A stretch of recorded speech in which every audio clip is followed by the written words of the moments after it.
Welcome back, everyone, to the Boiling Point Podcast, our season premiere. It is also episode 62, Wheelchairs. And what JD's riding. That's right. We're going to talk about various wheelchairs and, of course, the one that I'm in. And we're also dedicating this episode to the memory of Marcus Frederiksen. You've heard me mention him before. He is the guy that let us use his music for the Boiling Point Podcast, including the new songs that we've chosen for the new season. So I hope you enjoy it. Please go give his station a listen and look for a Simmer Down segment in a couple days where Mizpah and I are going to discuss Marcus Frederiksen in a little bit more detail and how we met and stuff like that. So this episode is for Marcus. Please share it out, comment, go visit his music station at www.reverbnation.com/Marcus Frederiksen. Give his music a download, give it a share. And of course, share our episodes too. It'll help us reach more people. That's what we need most from people right now. And if you want to support us further than that, go to our storefront, bonfire.com/store/The Boiling Point Podcast. Mizpah, welcome back. New season, episode 62. Oh, and of course, the new shirt. And new shirt is available on the storefront also. The blue shirt with the white and black colored logo. It was made especially for Mizpah. He wanted a special shirt. So we're also going to be offering it on our storefront. Show them the back. Can you show them the back? We also on the back have all three of the our storefront, our Facebook, and our Rumble station. Now you can sit down. On the back as well. You couldn't really see it, but that's because it's small. It's small lettering. I had to make it small lettering to fit on the shirt. Yeah. But we're going to be talking about wheelchairs today, Mizpah, including mine. So where should we start this out at? Well, so when we started talking about this episode, I actually started doing some research. Because when I look at a wheelchair, I just automatically assumed that the wheelchair manufacturers are taking into consideration what the user needs and their safety and things like that. Because, who wouldn't think that? Yeah. And safety to a degree. What I had found actually was kind of shocking to me. Yeah, I'm sure it was. And in some cases, outright disturbing. So, in my studies, I found that the cases of wheelchairs breaking down within the first 6 months of usage was like 63% or something like that. I actually found a website, which is www.ncbi.nlm.nih.gov. So, yeah, I realize that's a mouthful. Yeah. But you got to check it out. It's quite the read. It conducts a study. Now, the study is on people with spinal cord injuries. But it's still a good study, and it still is a good study to demonstrate both the problem that people have with getting wheelchairs, including breakdowns. So it was actually a study, they quoted a study that was done in 2009 that found 44.8% of full-time wheelchair users experience at least one repair in a 6-month period. And, to me, that's a huge problem, especially when somebody, more or less lives in their wheelchair. Yeah. It's not like your car being broke down, and you can have somebody come pick you up and give you a ride to work. Yeah. It depends, and it depends on the breakdown, because a breakdown can mean many things. A breakdown consists of any time someone has to come out and make a repair, and some breakdowns don't necessarily affect the chair's performance. For example, the whole back plate, you remember, fell off the back of my chair, including the reflectors on the back, and it fell right off. That constitutes a repair, even though it doesn't hinder the actual performance of the chair. And then 33% of adverse incidents and injuries were associated directly with wheelchair component failure. Yeah. And the study goes on to explain that statistic is increasing, not decreasing. Yes. And once I started digging into that a little bit deeper, I started finding that your manufacturers are changing the quality of materials that they're using in the name of technology innovation. Yeah. But in reality, what they're doing is buying cheaper materials to increase their profit margins. Yeah. They're not passing that savings on to the consumer. Consumer at all. No. And especially not when it's the insurance paying for it. Yeah, it was just disappointing to me to find that out because, I mean, I wasn't surprised because that's how most businesses operate, and why should wheelchair manufacturers be any different? But it's got me to start thinking about how there should be quality standards for wheelchairs. Yeah, well, there are quality standards, but the wheelchair manufacturers are not required to follow all of them. They have a very limited on what their safety features actually are. Like, for example, seatbelts. Seatbelts have to come on wheelchairs, and my wheelchair has both the tilt function and a recline, and I can elevate the feet up, and it has the elevator where the seat actually raises up from like pretty high. I get almost about as tall as Mizpah, and he's pretty tall. What are you, about 5'10"? Yeah, 5'11". So I can get to about that tall when I raise my seat, my elevator seat, all the way up. And once you reach a certain threshold on the recline, the tilt, or the elevator, then the speed is like stripped. It cuts your speed in half, so you don't risk tipping over and stuff. Okay. But other than the seatbelt and a few restrictions in the position, depending on the positioning of the seat, there's really not a whole other lot of safety features. Now, some of them have gotten better over the years. I was the first one of the first people in the United States to have a Permobile, and the first Permobile compared to this Permobile, this Permobile is much safer than the first one I got. Much safer. But it's still not as good as in my opinion, it could be or should be. Now, even though it's much safer, how would you compare the quality of your first chair to this one? The first one was a train wreck.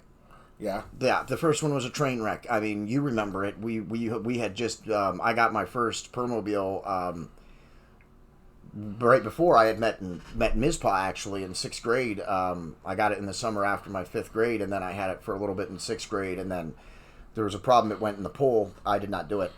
And of course, that was the end of that chair. Well, yeah, water and electronics don't typically mix. Yeah. Swimming pools, no good. So I got a new chair pretty quick. So the first generation chair was very unsafe. You could override all of the safety features. There was a plug in the back. You could just unplug it, all of the safety features off. That's it. Oh, wow. So that is obviously not so anymore, which is obviously good. Nobody should be able to and I didn't disconnect the safety features, but it was there. You could have done it. So now this one's much safer in terms of like safety. But in terms of comfort and what it should be, it's not. Like the chair I had before this one, that one I had for comfortable. Yeah, and that one I had for 15 years. I ran it into the ground, and I mean, I missed an entire generation of chairs while I had that chair. There was a whole generation of chairs before the one that I have that I never got because I stuck with my old chair for so long and just kept getting it repaired and maintenance and. The previous chair was probably the best chair I've ever had in terms of safety, in terms of durability, longevity, everything. That was the best chair that I've ever had, which I still do have. But it needs new batteries. The batteries are kicked. This chair is very nice. It's the digital pad instead of toggle switches, which is what the controllers were before. Buttons to press to adjust my seat instead of toggle switches the way they were before. They've made some great innovations. I have a speedometer and odometer on this chair for the first time ever on a wheelchair. And I mean, I've wanted an odometer since I was a kid so I could track how many miles I put on wheelchairs and stuff. So this one finally has it. This one has some great features. But in terms of comfort, it's lacking. In terms of some of the customization that's needed for people in wheelchairs. Like, for example, the back plate of the seat. That's it. This is it. There's no adjusting it. There's no moving it up and down. There's no making it longer or shorter. This is it. This is it. So they tried to make it like a one They're size trying. fits all. Yes, this chair is the first chair that I've experienced what I would call a like it's almost turned into a car, where they make cars universally. They don't custom make cars for every single person, right? So they're becoming more universal. They're being mass produced now. And I think that's where I think chairs should be more custom built to the people. You know what I mean? I think the way it's been done, there's a general design, but then usually the seat, the armrests, the seat back all have many customizable features so that it can fit and conform to the person who's sitting in it. Because handicapped people are just like anybody else. We're not all the same. We're not all universally the same. Correct. So it's funny that you mention it like you compare it to shopping for a car, because that's kind of how I envision it. For you, like when I go out and I shop for a car, I'm looking for a car that fits me. Will meet the criteria and expectations that I have out of that vehicle. Based on cup holder location and the way the knobs and the things like that are designed, the tilt steering, cruise control, all that stuff that you get in a car, navigation, etc., all the way down to power seats. How does that function? How do the seats feel? Things like that. How does it ride when you take it for a test drive? And all that. And I would assume that for you, it's very similar in that aspect, that when you're looking at a chair, there's certain things that you're looking for. But do you really get a chance to look at different models of chairs or anything like that to see how they're going to feel for you? Well, the problem is that looking at chairs, pictures don't really give you much. Okay. When you're looking at chairs, so you can look at chairs and they can look nice, but until you actually get it or you get some more in-depth information about it, then the pictures don't really do it very good. Now when I want to get a new chair. Okay, I call the wheelchair vendor, the one who fixes my chair. I'm not giving them free advertising, sorry. If anybody out there is looking for a wheelchair vendor and wants to know where I fix my chairs, please reach out to me. Direct message the Facebook page. I will absolutely share the information with you, but I'm not giving them free advertising. Yeah. So if you need the information, please reach out. I will absolutely share with you whatever information you would like to have. But now I reach out and then they send someone out to me to evaluate what do I need in terms of functionality, in terms of how do I sit, where do I need armrests, like that. They come out and evaluate me. They take measurements of my body, and then they place the order. But then I don't get in it until it's purchased and bought and brought to me. I don't get in it. I don't get a test drive. I don't get anything like that. See, and I think that, to me, that's backwards. Well, again, what I'm saying, though, is that chairs, I think if chairs were more custom built, then you wouldn't need the test drive because they're being built for you, for what you need, which is the way it used to be. Before this chair, they would do the same things, but there was a lot more features that could change on the chair once it arrived. Okay. So when they get a chair, if the armrests were too close, they could make them wider. If the seat wasn't high enough, they could make it longer. The seat could move forward and back in relation to the bottom of the seat, the part you sit on. There was a lot of different customization that once it arrived to you, it could be then curtailed to what you need. This chair is the first chair that has not had hardly any of those features at all. So the armrests are as wide as they can possibly get. They cannot get any wider, something that I've never had. And I'm not that, I haven't gained that much weight since I got my last chair, so they've usually been able to go wider. This is as wide as they go in this one. The seat back, nothing can be done with the seat back whatsoever at all. It can be raised about an inch or two, but then that leaves a gap right at the small of my back.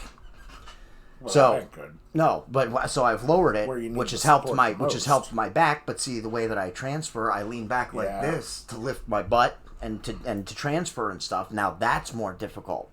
So it was a trade-off. It was either back pain from not having any support on the small of my back, or pain from making it more difficult to transfer and to do things like that. So this is the first chair that has not had the customization that most wheelchairs that when they arrive at your door have. So, I mean, just to kind of put into perspective what you're saying, the way your chair is right now would be exactly the same as if I ordered that chair, like with the same tilt features, etc. Yeah. Like the seat, the armrests. Yeah, there's very little, like, if you ordered this chair, you would get this chair. Same armrests. Now, not the controller may not necessarily be in the same place, or this might not be in the same place necessarily. But as far as the main yes, features, yes, the seat, the armrests, yes, it would be the same. Would be in the same position. Yes, and I mean that right there says that that's a huge problem. Yeah, because I mean, look at how we're both built. Yeah, I would not be able to fit in that chair. No, no.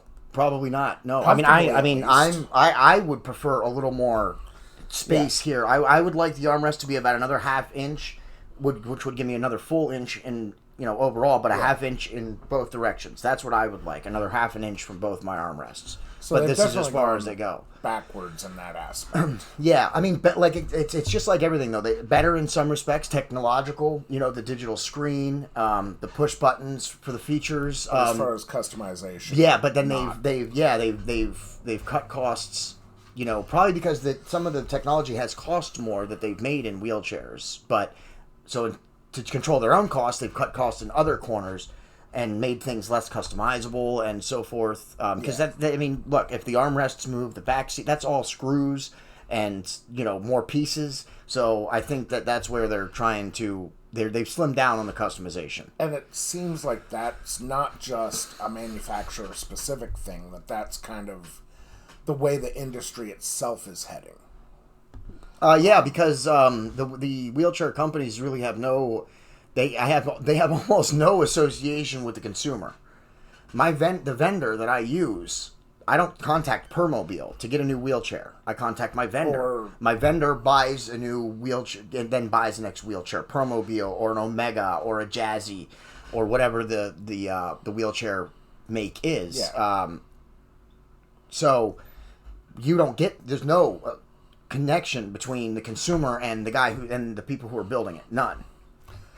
Well, and I mean, again, that's very similar to like a car manufacturer. When you go buy a car, you go to a dealership.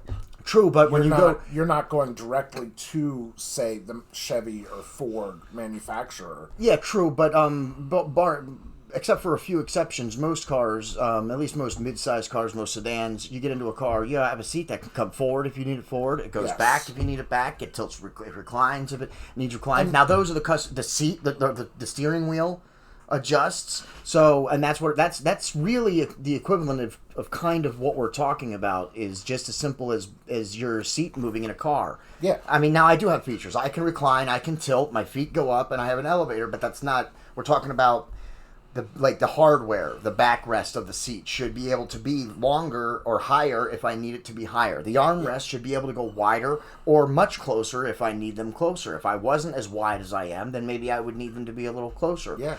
And the range at which they come in and out is not anything like it used to be in the previous chairs. Well, and pretty much everything we use in our daily lives has some sort of adjustability with it. Pretty much anything you can think of has some sort of customization and adjustability. Yeah.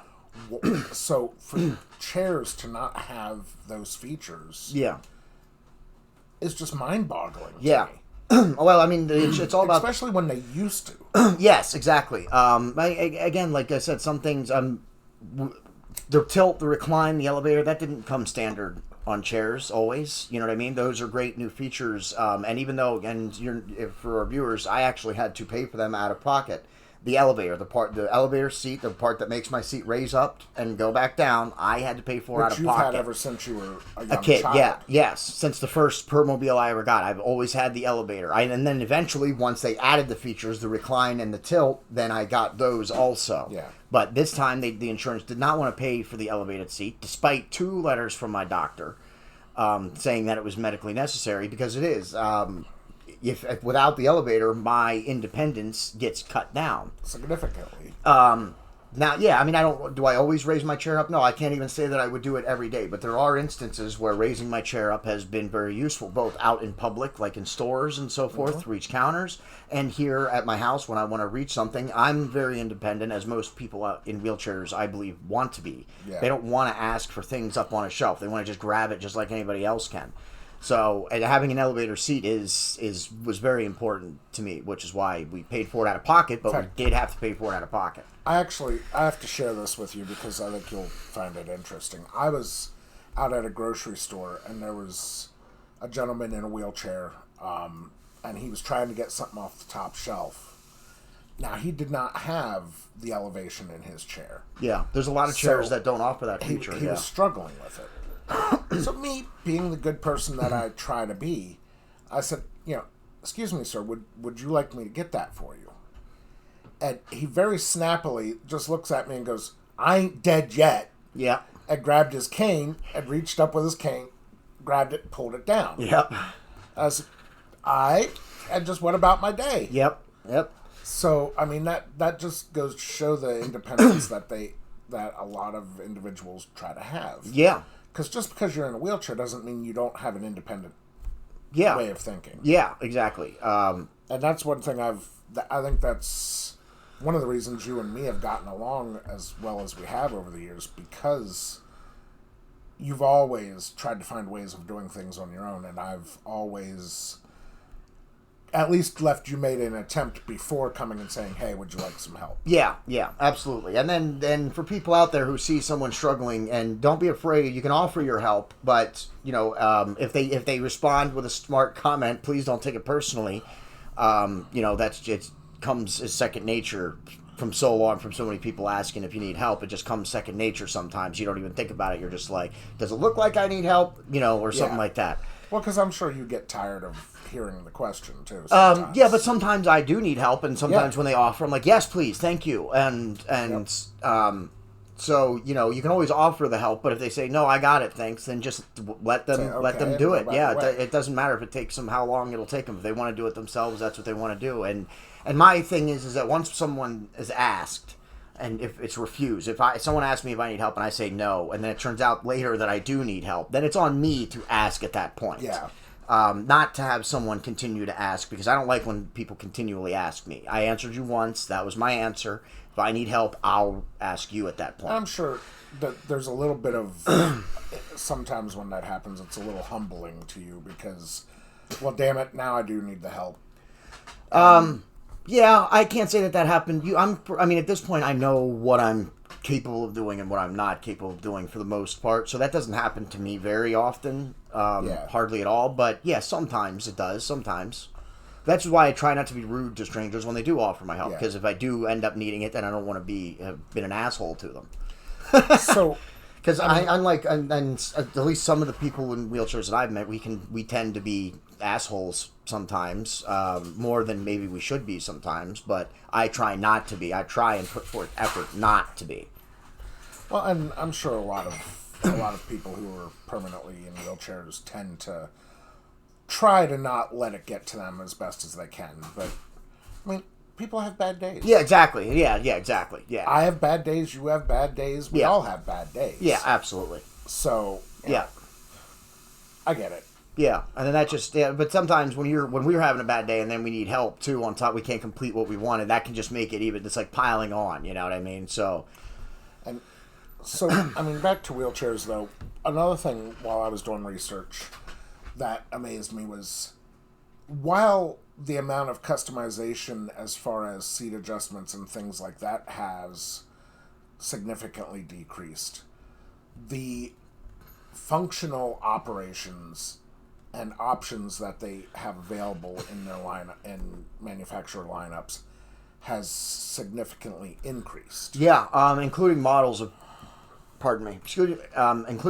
chairs. Permobile started with only 2 models of chairs, an adult model and a junior model. Yeah. When I got the previous chair, not this chair, but the previous chair, they had 7 models, 4 different adult chairs and 3 different child chairs. This time, they didn't. I don't think they had as many again. I think they only had like 3 or 4 different models, and then 1 or 2 junior models. But they started conforming, like, they didn't need as many models as they had. The features that was on one model could easily be added to another without any problem. Yeah. So I don't think there needed to be, it's not like a car dealership where we need 8 different models of Permobil doesn't need 8 different models. They only need, just a few. So I think that was good that they ramped up. Oh, we offer all these different models. I could see that being useful, but in the long run, I could see why they shrunk it back down a little, because some of the features could just be added to the same chair and it's fine.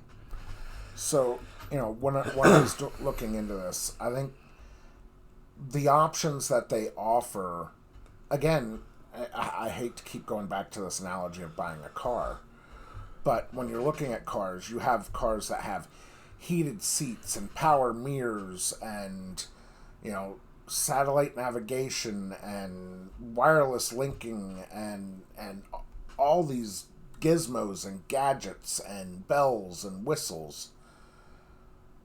But when it comes down to it, the most important features are, the seat adjustments, and the steering wheel adjustments, and the running, and how it rides. Yeah, and the quality that it was put together so that it mechanically can stay running. Because if this chair goes, if something happens and I can't use this chair, that's it. You're stuck. Yeah, I'm pretty much stuck in my bed with my family and my attendants having to wait on me, 24/7, which puts me into Angry John very quickly.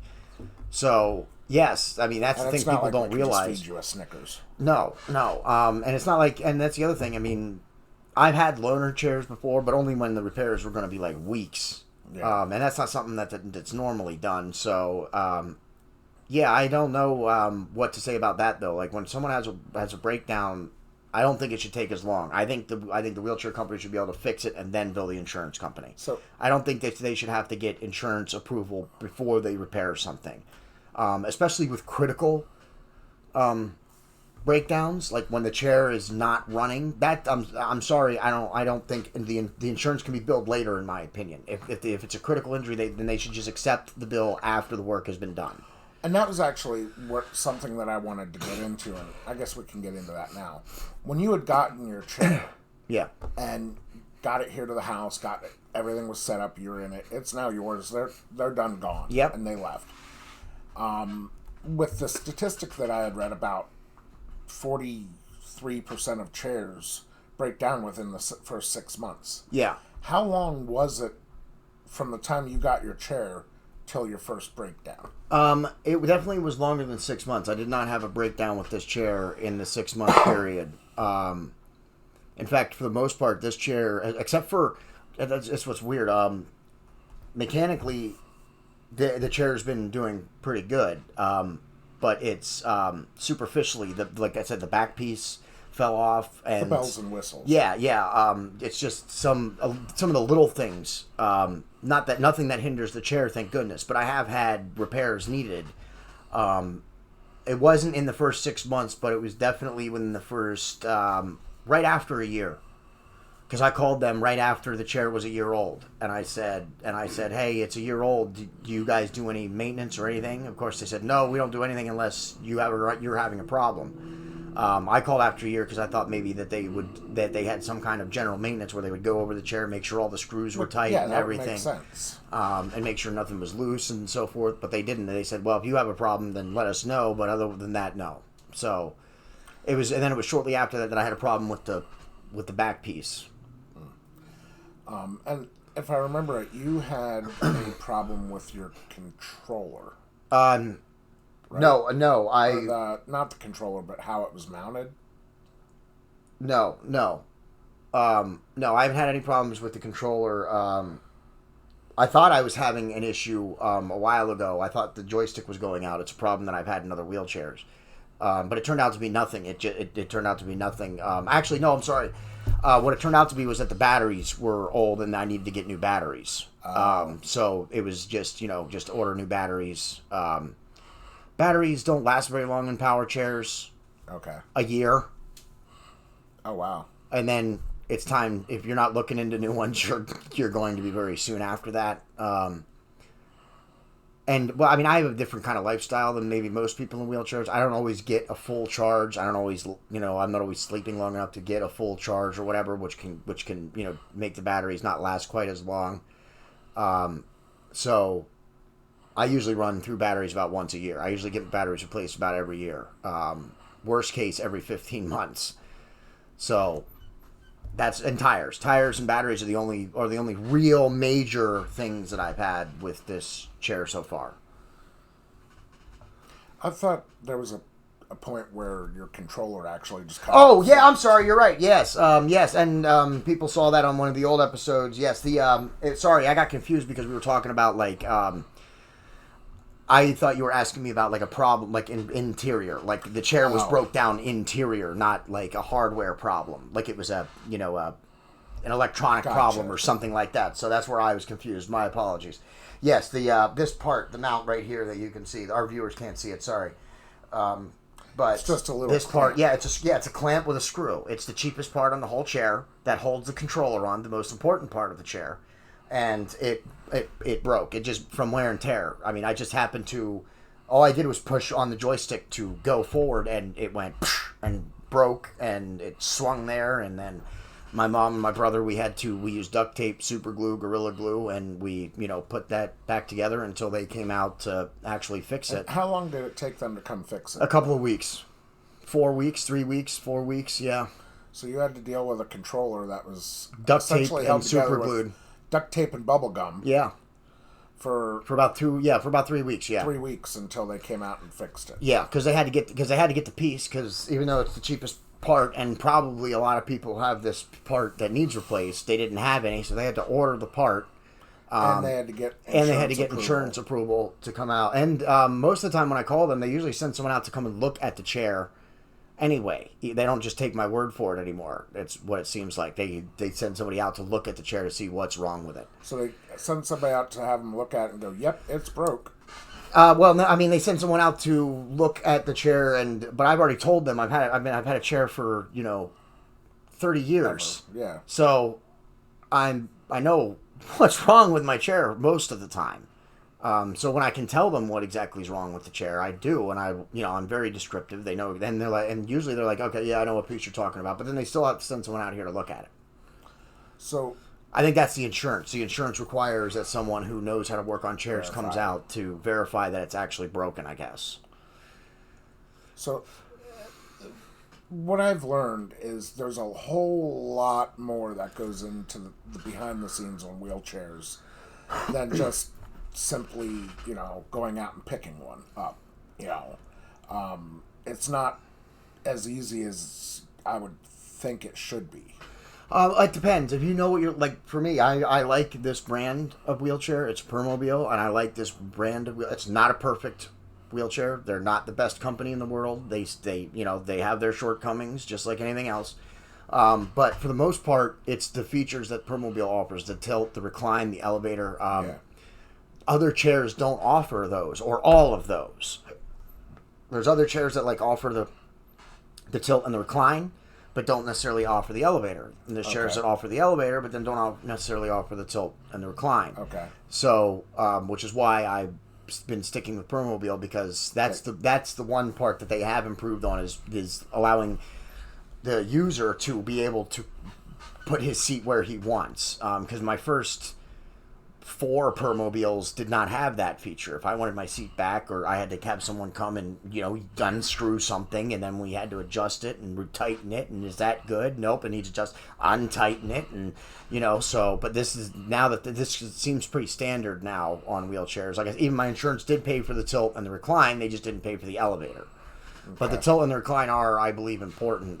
People in wheelchairs have problems with sores and stuff. They don't move around, so they need to be any movement. Just being able to recline is all you need sometimes. You know what I mean? You take the pressure off your butt. Mm-hmm. Or maybe, like, when I need to adjust my butt, I'll tilt and recline so that I can make it easier for myself. Then I'm not arching my back and crinking my back and my shoulders to try and scoop my butt back to where I want it in the seat. So, something I had thought about, and I want to see what your viewpoint is on this. What features do you feel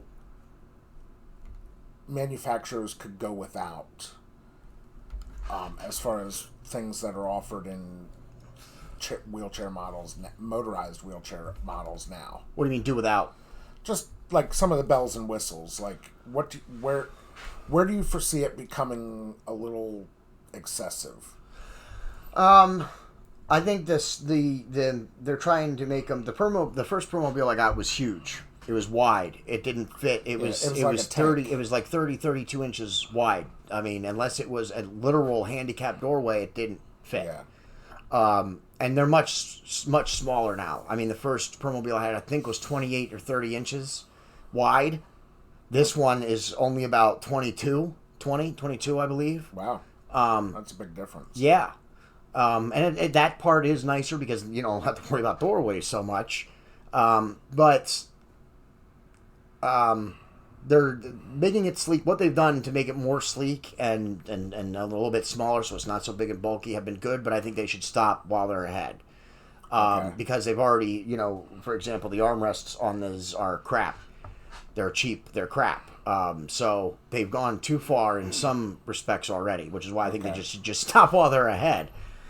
Because I don't think you're going to get this thing any smaller. Not to mention, I don't think I want it any less wide. The width was always I could take my old Permobiles wherever I wanted, and I never had to worry about tipping over. If I had tipped over in my old Permobile, it's because I did something, I hit a bump or something hard and rolled myself over. But the chairs, the thinner you make them, the easier they're going to be to roll. So I don't think that center of gravity. Yeah, and they've already changed where the seat sits in its default position on Permobiles. So with those changes, I think making it smaller, you're going to make it more dangerous. I think you're going to have more chairs prone to flipping if you make it any smaller than it is now. So what about things like horns and... I have a horn. It's crap. All horns on wheelchairs have been crap. I used to have the very first wheelchair. You remember? I had lights on. Yes, it did. It had lights on. They were cheap. They broke off. At least 90% of the time that I had a wheelchair with lights, they were either hot glued or duct taped on because they were not put on. It was just plastic. You hit anything. If I hit anything the wrong way, it was broke right off. So they don't do that. I think that's only on junior chairs. Okay. If they still offer them at all, it's only on junior chairs because after that first chair, they didn't give them back to me again. Just reflectors and stuff. I personally thought that the headlights were a great idea. I think so too. I think so too. I think that they should come standard on chair as long as they're made more durably now than they were. Now, if I remember right, the first chair I remember you being in even had turn signals. Yeah, that was the first chair, the one that ended up going into the pool. Yes, it had lights and turn signals. Yep. Now the turn signals, meh. Yeah. The only time I used the turn signals is if something was wrong with the headlights, and then I could turn on, get both going, turn on hazards. Yeah. Turn on hazard lights. That was the plus to the turn signals. As a backup to the headlights. Yeah, because or even sometimes, because they do get brighter even with the lights on. So I would, when it was dark or something, I would put the hazards on even with the lights on if it was dark out or something. So you'd be able to be noticed. Yeah, because you don't want that to be a problem. And I think lights should come on chairs, but I can also see where that's just one more thing that could go wrong that needs repaired. So it's a give and take. I think I would like to see the lights back on chairs because I carry a flashlight and that's hard sometimes holding a flashlight while I'm driving my chair. Yeah. So I'd like to have them back on. I'd like them to be good flashlights too, not just cheap generic ones. I'd like them to be good headlights too. But I don't foresee that happening. That's just too much more cost, and of course they're going to make the consumer cover that. That's why I think they went away. I don't think the insurance really wants to cover the headlights and stuff and the repairs to them and so forth. Even though it's a nice safety feature. Yeah, it is. They do come with reflectors, but I still think the lights were a nice feature as well. Well, reflectors don't help you see at night. No, but at least they do help you. Other people see you. Yeah. So, and that kind of leads me into my next question of what are some things you'd like to see added in the future? Lights would be nice, but good ones, not cheap ones. And you'd have to figure out because like I said, the ones they sat right on top of the HUD caps of the wheels. Yeah. In my first chair, they got to come up with something better than that. But other than that, I think elevator, tilt, and recline should come standard on every Permobile that is sold. I think that should be a standard thing. I think if you don't want it, then you should ask for it to be removed. I think it should be standard on every chair that is sold. Okay. Because I don't Whether see... it be Permobile or whoever. Yeah. I mean, well, some people maybe don't want it or don't need it and have chairs for certain reasons. But exactly, yeah, I think what I'm saying is I think that should be standard. I think that they should be covered by the insurance and standard. And if you want them taken off, then they can be taken off. But that should be like standard. Insurance is covering them, the whole thing.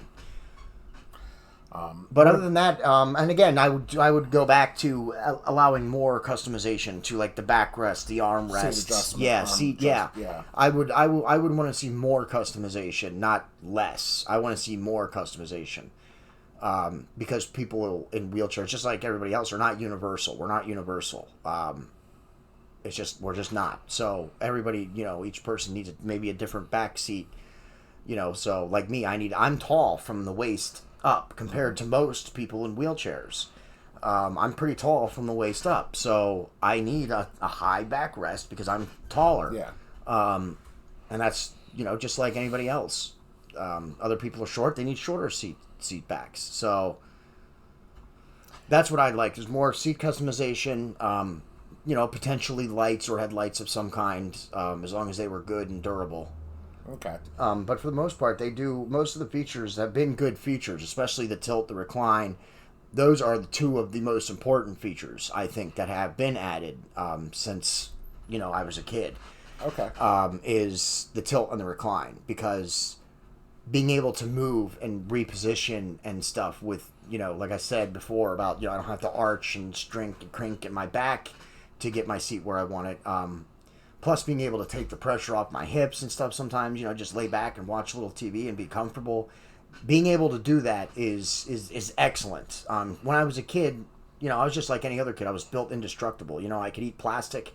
I could digest cardboard. I could run from dawn until dusk and still have energy left over to burn. My chair didn't, but I did. You were resilient. You bounced. Yeah. You don't bounce anymore. No, that's right. Yeah. I started as I getting older. I definitely, I'm not quite as durable as I was, and these features matter more now than even when I was a kid. But if I'd have had them as a kid, it might have been less wear on my body too. True. Which is why I think that if nothing else, the tilt and the recline should come standard on all wheelchairs, on all power wheelchairs. Yeah. As far as the physical components and pieces of your chair, where do you feel that the quality has fallen off, and the armrests? What would you like to see them look at improving? And legitimately improving. Let's talk about costs. I'll tell you what. Let's talk about the base of the chair. Let's take your question more toward the base of the chair. Okay. This chair is different from the very first Permobile I got. Obviously, the first Permobile I got, the base was basically one gigantic plastic piece. Four plastic pieces: the main piece over the back, the two hubcap pieces, and the two lights. Okay. This one is a lot different. It's got a lot more different parts. And I think that's a good thing, but it's also bad because they're not put together the same way. They're not as durable. The big thing, 6 screws, that thing wasn't going nowhere.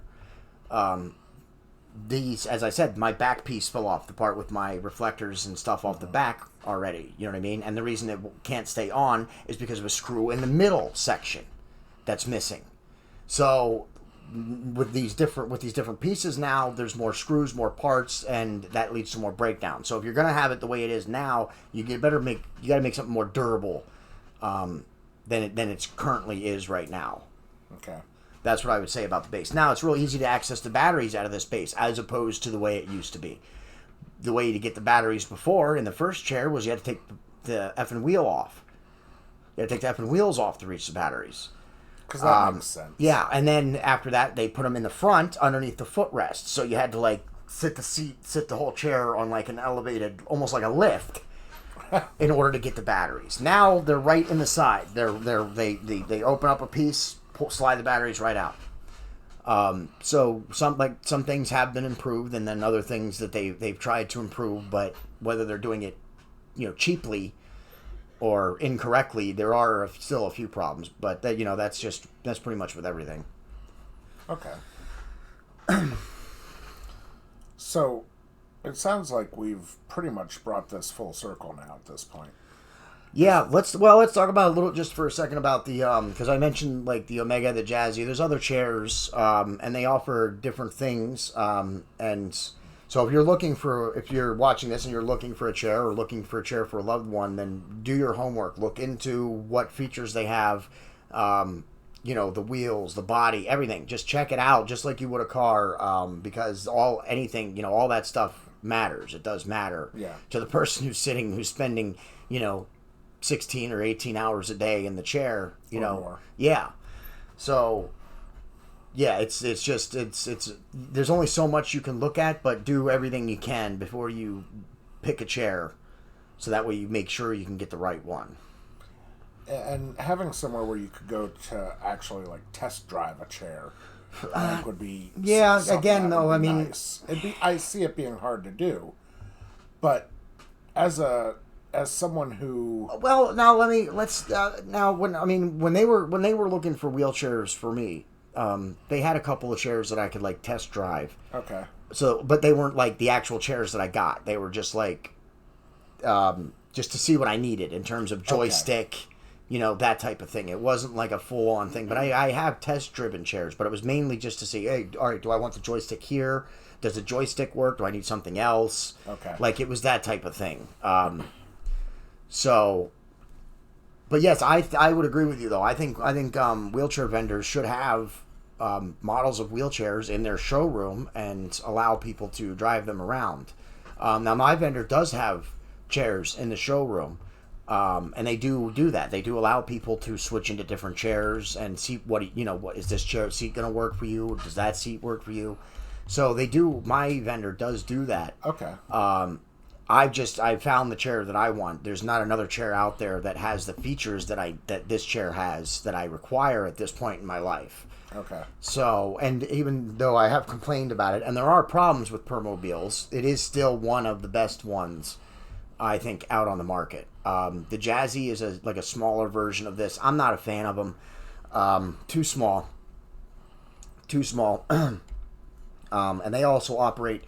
The Jazzies kind of also operate where they got the big wheel in the middle, and then the footrests have wheels, and then there's the little wheels in the back, and it kind of it can potentially rock. And I've never really been a fan of the Jazzies. I think they're, from what I was seeing, it looks like they were designed to be a little more portable.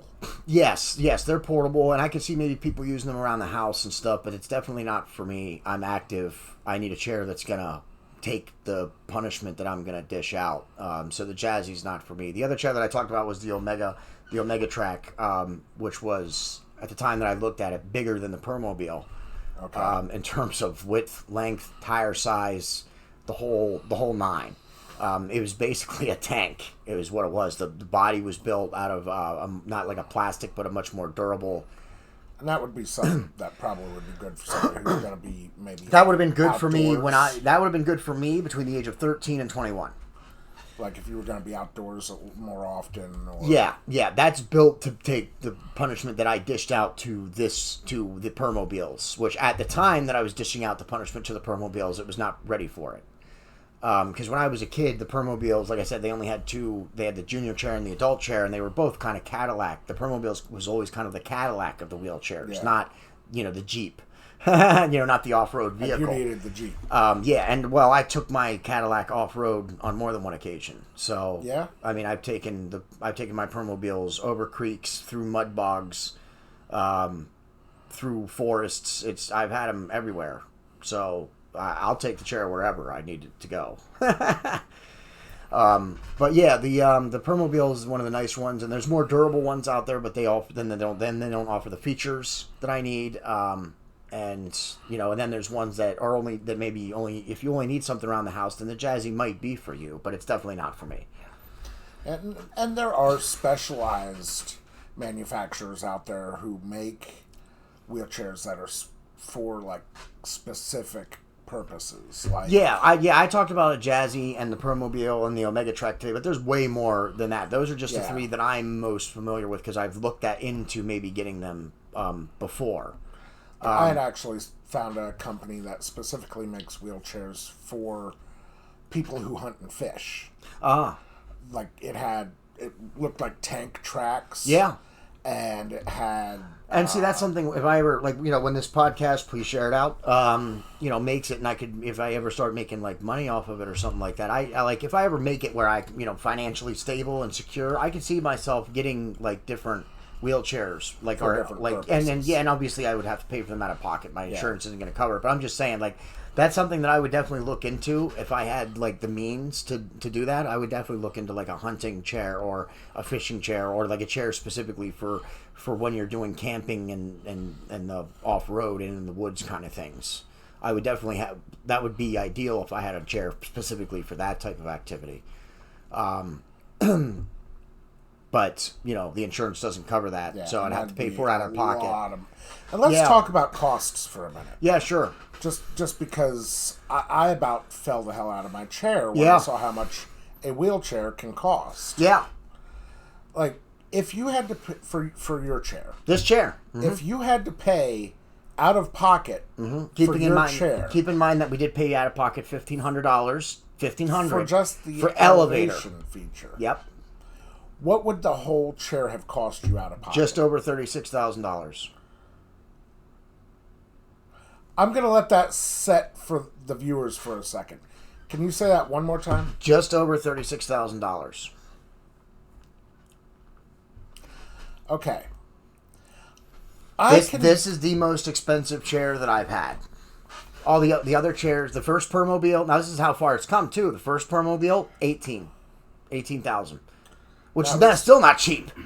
30 years ago. Yeah, that's still a car. And no. I've been in a chair for 30 years, but I haven't had Permobile for 30 years. Permobile, remember I got my first Permobile in 6th grade. Before that, it was the Hot Wheels wheelchair, so which you saw me in briefly in 6th grade after the Permobile went in the pool. Yeah. Or in my 7th grade year. That's when you saw the Hot Wheels wheelchair, because I had to pull it back out while I was waiting on my new Permobile. Out of retirement. Yeah.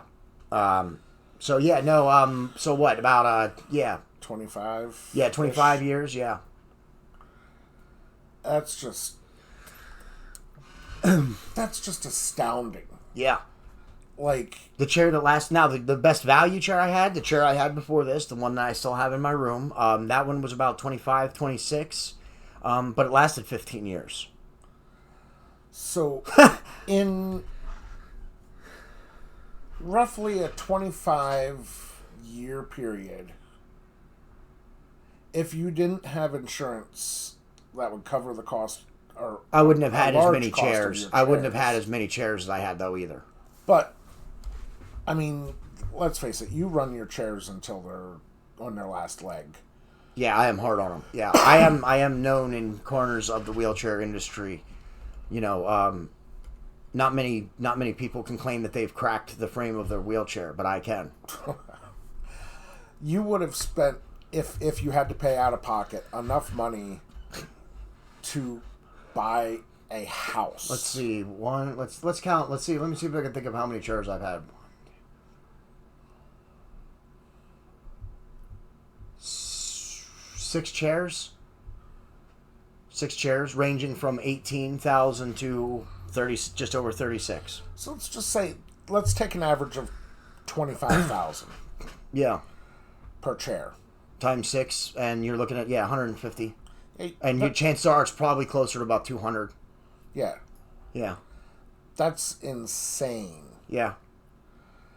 I wish I could have found the statistics of what it costs the manufacturers to build these chairs. Yeah. That would be nice to know. I'd love to see. Yeah. Now, at least my insurance, I can get my chair replaced every 5 or 6 years. Now, I don't always do that because I don't like switching wheelchairs. I hate it. Well, yeah, because it's always every time you do it, it's a new. Yes, I hate it. Experience. I hate switching chairs. Yes, I hate it. But then when I finally am comfortable with the new chair, I'm glad I did. But I hate changing new chairs. In fact, when I got this chair, I don't know if you remember, but for the first 6 months, every bit of it. And maybe that's why I didn't suffer a breakdown for the first 6 months, because I only use it half the time. When I first got this chair, because like I said, the seat back, that was the biggest thing about this wheelchair, the seat back, and the fact that if it's raised up a little bit so that it's higher on the back of my neck, there's a gap at the bottom where my lower back is. And if it's lowered, then it doesn't sit as high. So I started with it high because I don't like having to slouch so much when I need to, arch my back, when I change pants, get dressed. There's lots of reasons that I do that motion, and it happens frequently. So I didn't want to make it more difficult, but then it was too hard on my back having the gap. Yeah. For the first, almost a year, about 8 months or so, I swapped between this chair and my old chair. When I was just going to be around the house, I stayed in my old chair, and just let this chair sit until my other chair, finally the batteries said, no, we're not going to do that. And so now, and then it forced me to stay in this one. And now my body's conformed to it for the most part. And I lowered the seat down, so at least I don't have the lower back problems that I was having. But it's every time you've gotten a new chair, it's been a major life adjustment. Yeah, it is every time. Yep. You get... except for the one I had before this one, the one that lasted 15 years. That's the best chair that I've ever had, and am likely ever going to have. Because even when I got in that chair, my other chair was also old, and I had the chair prior to the other old one for 8 years, so it was still over the lifespan of a normal chair. So I was in a hurry to get into that chair, and so that the old chair, the one I had before this one, was the best chair I ever had. It was comfortable as soon as I got in. I loved it, but it's the only exception to the rule. Every other time I've switched a chair, it's been absolutely terrible, and I hate doing it. So, do you have any advice you'd like to offer to people who might be at the point where they find themselves in the need of a chair and are in the market and have to start searching? If you got insurance, then they're going to dictate to you what they're going to cover and what they're not going to cover. So you just got to stay on the insurance company. That's something my mom had to do when we were getting new chairs. We have to stay on top of the insurance company to make sure to get the approval, to get it authorized and stuff. Okay. Because if you just let the insurance company do it, it could take, they'll just set it back for 3 or 4 months to delay having to pay for it. So you got to stay on top of the insurance companies if your insurance is paying for the chair. Stay on top of them. Call them every day if you have to. Depending on how important the chair is, how important needing the chair is, call them every day if you have to. Stay on top of them. Make them understand that without a chair, this person or me or whoever it is can't do anything if that's the case. And you just got to fight with them in terms of insurance. If you're paying for them out of pocket, then I'm very sorry, and may the force be with you, and that's terrible, and I would suggest get what you can afford, because they're not cheap. Now, are there any, do you know of any organizations that will advocate for people who need somebody to speak for them? At least in this area of Pennsylvania, we have the Office of Vocational Rehabilitation, OVR, but again, you're better off just doing it yourself, or having if you don't have a parent, having a close friend, having somebody with you to help you with the insurance company. Okay. It's still going to be best to do it yourself. I wouldn't rely on anybody else to do that part for you, because I'm not a huge fan of OVR. I'm not a huge fan of OVR anyway. They've helped me out a little bit in the past, and they've also, done things that have, not been beneficial. Yeah, not been beneficial to me in the past as well. So I'm not a huge fan of OVR. So I would say if your insurance is doing it, then you just got to stay on top of your insurance. And if anybody is dealing with issues with getting the insurance to cover things, or having problems getting things that they need, that definitively need, with your elevation. Yeah. Would it be something maybe worth, if all else fails, contacting their state representative? You could. I honestly would doubt that they would give you a hand, but I've written letters to state representatives before, and that didn't really get me anywhere. So Again, no, I wouldn't rely on anybody else. Okay. If you don't have insurance and you're paying for it out of pocket, fundraisers. Okay. Definitely fundraisers. There's lots of things out there that you can do fundraisers for. In the summertime, in the warm months, car washes are always good. They always bring, especially when it's a fundraiser car wash. You get everybody always comes to get their car washed if it's a fundraiser. If they're donating their money to something of cause, they just go to get their car washed. So car washes have brought in some good money in terms of fundraisers. We also did dances, Halloween dances before, and that's brought in some okay money too. Reach out to local bands. Chances are you'll find one that'll at least reduce their price. That'll at least reduce their price if they don't donate their entire time. Okay. Anyway. We've done a couple Halloween dances. A couple of times the bands reduced their price. Other times they flat out donated their time and played for free. So it sounds like, for the most part, what you're saying is you're kind of left to your own devices. Yeah. Still, you're gonna have to fight with the insurance company. No matter who the insurance company is, you're gonna have to fight with them. And you're going to have to fight with the wheelchair place. But if your insurance isn't going to cover it, or if you have a copay, if your insurance doesn't cover the whole cost, or there are, fundraisers, that's what I would recommend. Do a fundraiser to help cover any costs that aren't covered by the insurance. That's what I would do. That's what we've done. Right. That's what we've done when we've had costs that aren't covered by insurance. We've run fundraisers to help raise the money. Yeah. Especially for things like, when we lived at the house in Boiling Springs to get the shower converted to a handicap shower and stuff, all that money came from fundraiser money. That was all fundraiser money. Boiling Springs. Fundraisers are always good. And if you're running a fundraiser, send us a message a message, the Boiling Point Podcast, facebook.com/the Boiling Point Podcast. Send us a message. We'll share it out on the page if you're running a fundraiser. Absolutely. So absolutely do that. We can share that out for you. That would not be a problem at all. And I'm sure if anybody has any questions. Like I said, any questions. Yeah, if you got questions and stuff, I'd be happy to help anybody. I'm not going to spend all day, hand holding, but if you got questions, I'll happily answer any questions that I possibly can. If you have any questions. I mean, they do have to keep in mind you can only speak on personal experience. Yes. I'm not associated with, a wheelchair vendor place or the insurance or government or anything like that. What I'm speaking about has been my own personal experiences and struggles with the insurance companies and all that stuff. So, but I can answer any questions. I can, try and answer any questions you might have. So if you have any questions, please reach out. You can always leave a comment. Please share this episode out. Again, you can find us on Facebook, facebook.com/The Boiling Point Podcast. You can follow me on Instagram at JDE Poster Designs. That's with a Z at the end of it. And our storefront, bonfire.com/store/The Boiling Point Podcast. Get the new shirt, the new design. It's only going to be up for a limited time, till Christmas. This blue shirt, the blue shirt's only up till Christmas. After Christmas, it's going away, and it's not going to be able to be gotten again. So get it before Christmas because the blue shirt goes away after Christmas. That's all lowercase, bonfire.com/store/The Boiling Point Podcast. All lowercase. Make sure you keep that in mind. It's important. I'd show them the back of the shirt. Yeah, don't worry about it. They can't see it anyway. So. Go to the storefront. You can see what the back of the shirt looks like for yourself. I am your host, JD, alongside Mizpah. That's going to be the end. And we thank you for watching.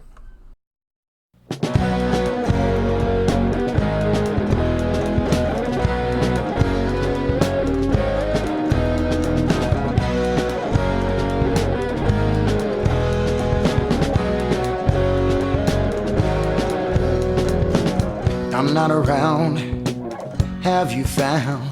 I'm always on you.